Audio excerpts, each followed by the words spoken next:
ಇವತ್ತು ಕಾರ್ತಿಕ ಸೋಮವಾರ ಆದುದರಿಂದ ನಂಜನಗೂಡಿಗೆ ಹೋಗ್ತಾ ಇದ್ದೀನಿ ದರ್ಶನ ಮಾಡ್ಕೊಂಡು ಬರೋದಕ್ಕೆ. ಇನ್ನು ಗುರುವಾರ ಎಂಡಾಗುತ್ತೆ, ಅದಕ್ಕೆ ಹೋಗಿ ಬರಬೇಕು ಅಂತ ಹೋಗ್ತಾ ಇದ್ದೀನಿ.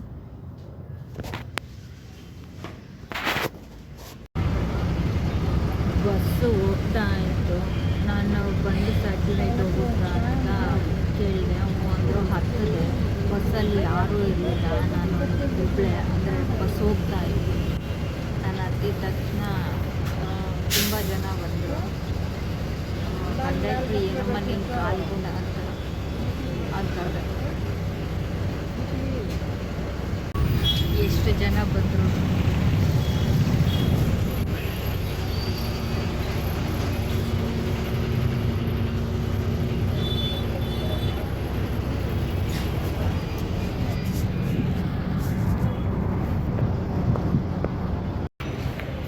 ನಿಮ್ಮ ಅಂಗಡಿಗಳು ಓಪನ್ ಆದರೆ, ಮನೆಗಳು ಓಪನ್ ಆದರೆ ನಾನು ಕರೀರಿ. ನಾನು ಫಸ್ಟು ಲೆಗ್ ಇಡ್ತೀನಿ. ತುಂಬ ಜನ ತುಂಬ್ಕೊತಾರೆ. ಸುಮ್ಮನೆ ಬರೋಲ್ಲ. ಪೇಮೆಂಟ್ ಕೊಡಬೇಕು, ಪೇ ಮಾಡಬೇಕು.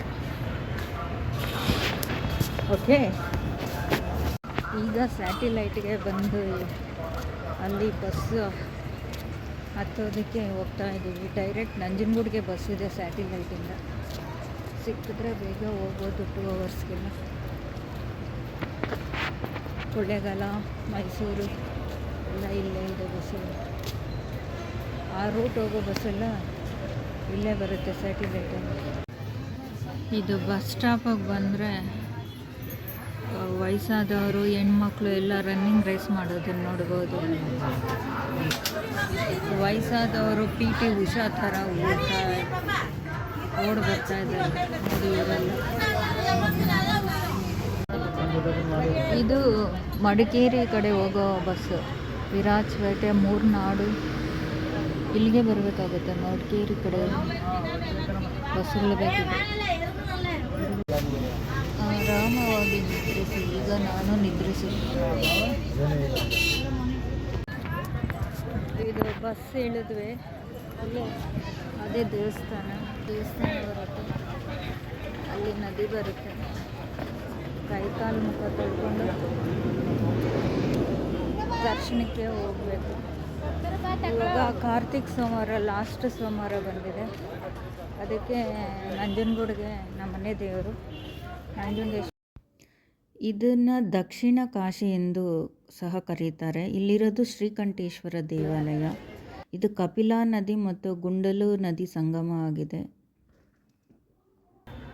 ಇಲ್ಲಿ ಟಿಪ್ಪು ಸುಲ್ತಾನ್ ಕಾಲದಲ್ಲಿ ಟಿಪ್ಪು ಸುಲ್ತಾನ್ ಹಾನಿಗೆ ಕಣ್ಣು ಹೋಗಿತ್ತು. ಆಗ ಇಲ್ಲಿ ಬಂದು ಅರ್ಚಕರನ್ನ ಕೇಳಿದಾಗ ಅರ್ಚಕರು ಈ ನದಿಯಲ್ಲಿ ಸ್ನಾನ ಮಾಡಿ ದೇವ್ರಿಗೆ ಅಭಿಷೇಕ ಮಾಡಿರೋ ನೀರು ತಲೆ ಮೇಲೆ ಹಾಕ್ಕೊಂಡು ಕುಡಿದ್ರೆ ಕಣ್ಣು ಬರುತ್ತೆ ಅಂತ. ಟಿಪ್ಪು ಸುಲ್ತಾನ್ ಅದನ್ನು ಆಚರಣೆ ಮಾಡಿದಾಗ ಆಶ್ಚರ್ಯಕರ ರೀತಿಯಲ್ಲಿ ಆ ಆನೆಗೆ ಮತ್ತೆ ಕಣ್ಣು ಬಂತು.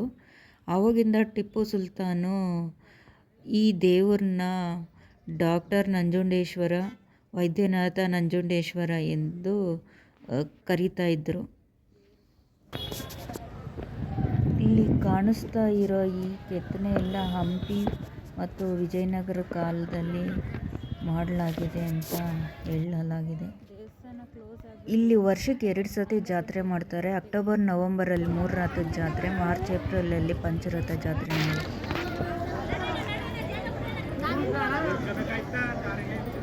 ಇಲ್ಲಿ ಬಂದರೆ ಕುದುರೆ ಸವಾರಿ. ದುಡ್ಡು ಕೊಟ್ಟರೆ ಕುದುರೆ ಮೇಲೆ ಕೂರಿಸ್ಕೊಂಡು ಒಂದು ರೌಂಡ್ ಬರ್ತಾರೆ. ತುಂಬ ರಶ್ ಇದೆ ಊಟಕ್ಕೂ. ಇದು ಊಟದ ಲೈನು. ಮಧ್ಯಾಹ್ನ 1 ಗಂಟೆಗೆ ದೇವಾಲಯ ಮುಚ್ಚಿ 4 ಗಂಟೆಗೆ ತೆಗಿತಾರೆ. ಊಟ 3 ಗಂಟೆವರೆಗೂ ಇರುತ್ತೆ.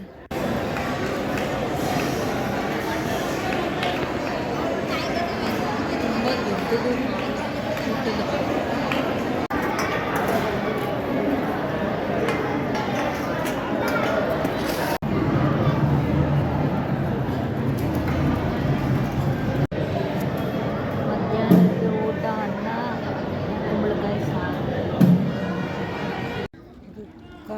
ಕಾರ್ತಿಕ್ ಸೋಮವಾರ ನಡೀತಾ ಇರೋದ್ರಿಂದ ಇಲ್ಲಿ ದೀಪಗಳನ್ನ ಕಾಣಿಸಿದ್ದಾರೆ, ಅಂಟಿಸ್ತಾ ಇದ್ದಾರೆ. ಇಲ್ಲೇ ಸಿಗುತ್ತೆ ಇದೆಲ್ಲ, ಮನೆಯಿಂದ ಬೇಕಾದರೂ ತರ್ಬೋದು. ಅಲ್ಲಿ ಕುಂಬಳಕಾಯಲ್ಲಿ ಅಂಟಿಸಿದ್ದಾರೆ.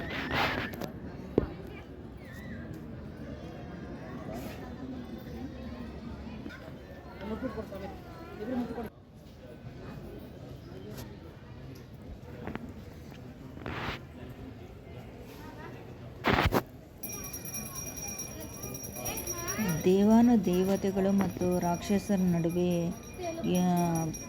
ಯುದ್ಧ ನಡೀತಾ ಇದ್ದಾಗ, ಅಮೃತ ಸಮುದ್ರದಲ್ಲಿ ಕಡಿತಾ ಇದ್ದಾಗ ಶಿವ ಹೋಗಿ ಆ ವಿಷವನ್ನು ಕುಡಿದ ಪ್ರದೇಶ ಇದು. ಆ ವಿಷ ದೇಹ ಫುಲ್ಲು ಹರಡದಂತೆ ಪಾರ್ವತಿ ದೇವಿ ಬಂದು ಶಿವನ ಕಂಠ ಹಿಡ್ಕೊಂಡು ನಡ್ಕೊಂಡು ಬರೀ ಕಂಠದಲ್ಲಿ ಇರುವಂತೆ ನಿಲ್ಲಿಸಿರ್ತಾರೆ. ಆ ಪವಿತ್ರವಾದ ಪುಣ್ಯವಾದ ಕ್ಷೇತ್ರ ಇದು. ಈ ದೇವಸ್ಥಾನ ಹೊಯ್ಸಳರು, ಗಂಗರು, ಚೋಳರು ಕಾಲದಲ್ಲಿ ಯಾವ ಥರ ಆರ್ಕಿಟೆಕ್ಚರ್ ಇತ್ತೋ ಆ ಥರ ಇದೆ. 13ನೇ ಶತಮಾನದಲ್ಲಿ ಇಲ್ಲಿರುವ ಕಂಬಗಳನ್ನೆಲ್ಲ ಹೊಯ್ಸಳರು ನಿರ್ಮಿಸಿದರು ಅಂತ ನಿರ್ಮಿಸಿದ್ರು ಅಂತ 4:30 ತಕ್ಷಣ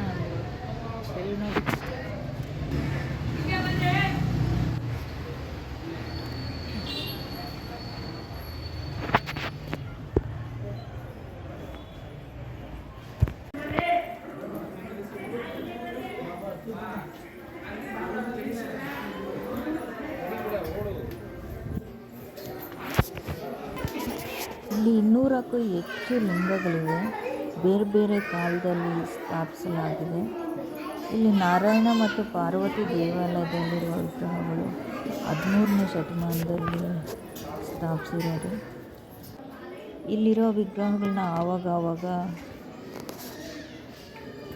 ಸ್ಥಾಪಿಸ್ತಾ ಇರ್ತಾರೆ. ಇದು ಇವಾಗ ಹೊಸದಾಗಿ ಸ್ಥಾಪನೆ ಮಾಡ್ತಾಯಿದ್ರು. ಇದು ನಾವು ಗರ್ಭಗುಡಿ ಒಳಗಡೆ ಎಂಟ್ರಿ ಆಗುವಾಗ ಗಣೇಶ ಮೂರ್ತಿ.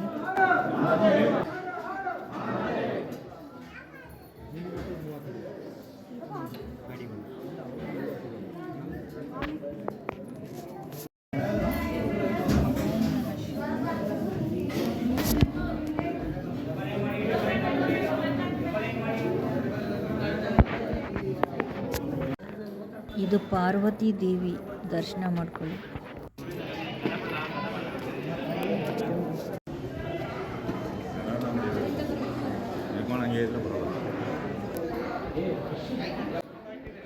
ಇಲ್ಲಿ ಕೃಷ್ಣದೇವರಾಯನ ಕಾಲದಲ್ಲಿ ನಿರ್ಮಿಸಿದ ಒಂದು ಶಾಸನ ಇದೆ, ತತ್ತಿ ಶಾಸನ.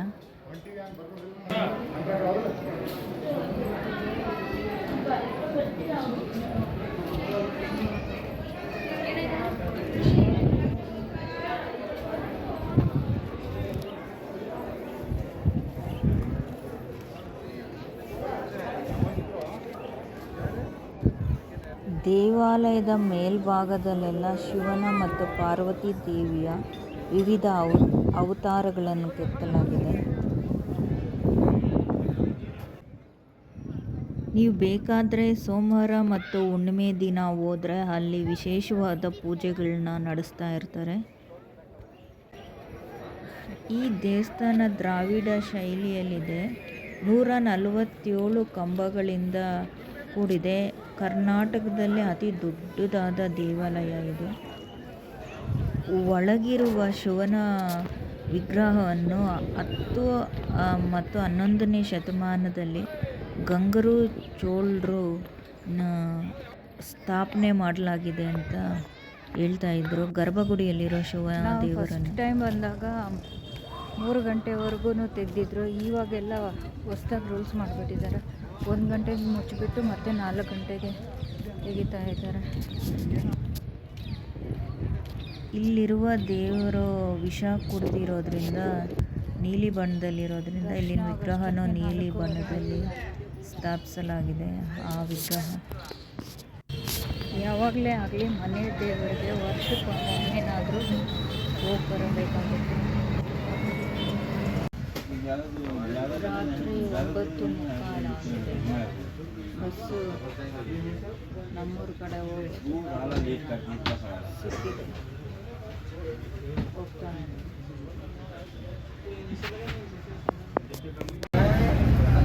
10 ಗಂಟೆ ವಿಧಾನಸೌಧ ನೋಡಿ.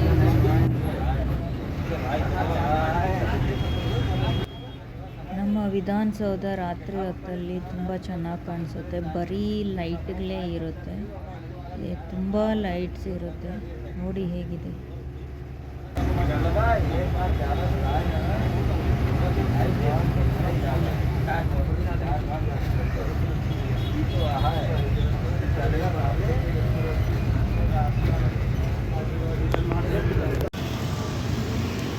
ಎಲ್ಲ ಹೆಣ್ಮಕ್ಳೇ ಇದೆ ಬಸ್ ಸ್ಟಾಪ್. 10:30 ಟೈಮಲ್ಲಿ ಭಯ ಬೀಳ್ತೀರಲ್ವ? ಇವಾಗ ಏನಂತೀರ? ಹೆಣ್ಮಕ್ಳಿಗೆ ಬರೀ ಹೆಣ್ಮಕ್ಳೇ ಇದ್ದೀವಿ 5 ಜನ.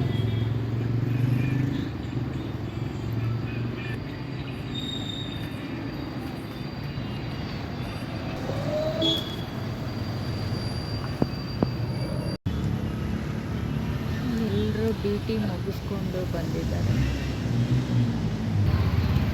ಹೆಣ್ಮಕ್ಳಿಗೆ ನಿಜವಾಗ್ಲೂ ಒಂದು ಸಲ